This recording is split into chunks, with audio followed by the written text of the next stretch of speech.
Ce sont les dernières fleurs de la saison, à deux doigts de dévoiler leurs précieux pistils. Les crocus ouverts, eux, n'auront guère le temps de s'épanouir. C'est du crocus sativus, c'est une des variétés de crocus. Donc la cueillette a lieu tous les jours, par temps de pluie, par soleil. C'est tous les jours que ça s'effectue. Aujourd'hui, les bottes sont de rigueur. C'est la pluie, couplée à la baisse des températures sous la barre des 10 degrés, qui déclenche la floraison des crocus. La récolte a débuté le 3 octobre. Partisane des méthodes douces et naturelles, Betty cultive de nombreuses plantes aromatiques et médicinales pour en faire des tisanes. Cultiver le safran, reconnu pour ses multiples propriétés, était alors une évidence. Cela fait maintenant 4 ans qu'elle développe sa safranière. J'ai été formée d'abord pour savoir comment pousser, comment le mettre en place, comment l'entretenir et comment le cultiver. Et suite à ce stage-là, on s'est lancé et puis on a acheté nos propres bulbes pour faire notre propre culture.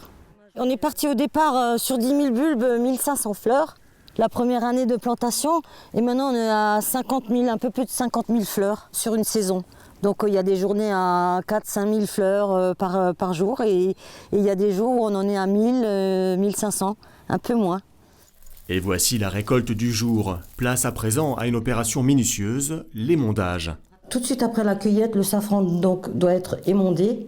Donc l'émondage, ça consiste à séparer le pistil, à laisser les 3 stigmates bien ensemble et enlever le maximum de jaune au bout de la tige qui donne l'amertume à l'épice de safran. Un émondage qui révèle parfois des pistils à 4 stigmates. C'est comme un trèfle à 4 feuilles, c'est le porte-bonheur du safranier. Dans le bol, l'or rouge s'amoncelle. Il faudra ensuite le sécher. Les pistils perdront 80% de leur poids. Un travail d'orfèvre impossible à mécaniser, d'où son prix élevé, 30 000 € le kilo. Alors là, c'est des petits flacons. Il y a 1 gramme de safran. Sachant que dans un gramme de safran, il y a environ entre 150 et 200 pistils, donc 200 fleurs, 200 pistils. De quoi assaisonner de nombreux plats, salés comme sucrés. Une épice que l'on peut retrouver également en sirop ou encore en gelée.